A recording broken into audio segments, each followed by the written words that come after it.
दुख में सुमिरन सब करें, सुख में करे न कोई। जो सुख में सुमिरन करे, दुख काहे का होए। बहुत फेमस दोहा है ये कबीर जी का। कितनी बार आप लोगों ने सुना है और बड़े बुजुर्ग हमारे घर में हमेशा ये बोलते हैं। लेकिन इसका अर्थ क्या है? क्या ईश्वर को हर टाइम याद रखना, भगवान को याद रखना? जब तक अनुभव नहीं हुआ तब तक काल्पनिक एक धारणा जो आपके ध्यान से नहीं आई है, जो दूसरे ने दी है, तो उसको स्मरण करना, उसकी स्मृति करना। क्या इसका अर्थ ये है? कोई बुरा नहीं है अगर ये अर्थ भी तो है। अगर ये अर्थ है तो भी बुरा नहीं है। लेकिन डीप साइकोलॉजिकल ये है क्या चीज़? इसका अर्थ इतना ही है कि आप कहीं पे ना फंसें। जब आप सुख में होते हैं, Heights,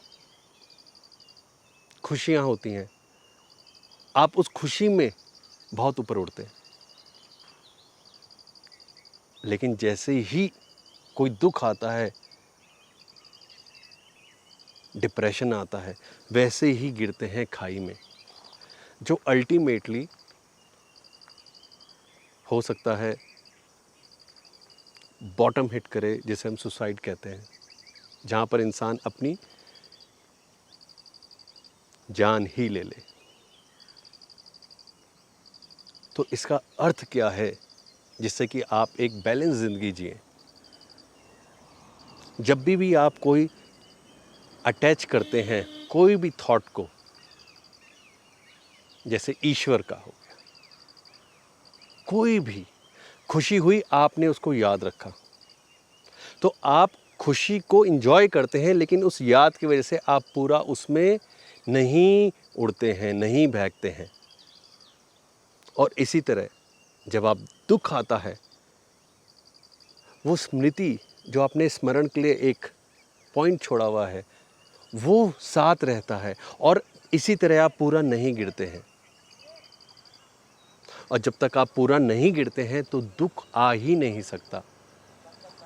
Then it just becomes a win and lose for that moment. It's not losing the battle, but just that moment. कि आज मिल गया बहुत अच्छी बात है, नहीं मिला कोई नहीं। इसका ये अर्थ है कि क्यों आपने सुमिरन, रिमेम्बरेंस रखनी है। आप रिमेम्बरेंस चाहे ईश्वर की रखें, चाहे अपने माता पिता की रखें, जिसको भी प्यार करते हैं उसकी रखें, लेकिन जिसको भी आप रखेंगे वो आपका ऊपर, जिसका ऊपर संबंध बन गया, वो नीचे अपने आप संबंध बन जाएगा। और आपको ज़रूरत नहीं पड़ेगी कि आप दुख में बहुत दुखी हो जाएं और सुख में बहुत सुखी हो जाएं। आप बैलेंस हो जाएंगे। यह है इसका अर्थ। दुख में सुमिरन सब करे। दुख में हर कोई याद करता रहता है ईश्वर को, या कोई ऐसा सहारा मिल जाए जो हमारी बात सुने। और सुख में हमें कुछ नहीं चाहिए होता। और अगर सुख में हम रिमेम्बरेंस करें ईश्वर को, ईश्वर की तरफ ध्यान दें, उसको जानने के लिए ध्यान दें, सच्चाई जानने को हम एक कोई भी विधि को लेके हम उसको रोज़ प्रैक्टिस करें, वो भी सेम है।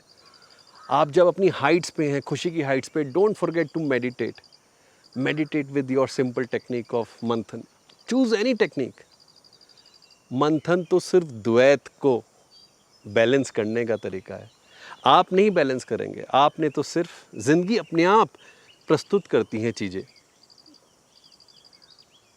देखते देखते बैलेंस हो जाता है। ये ही नेचर का रूल है। सो meditate. When you're happy, meditate. When you're sad, you will meditate. When you're happy, be thankful to your elders, to your loved ones. When you will be sad, you will not be that sad. जो मिल जाए वो प्रसाद है।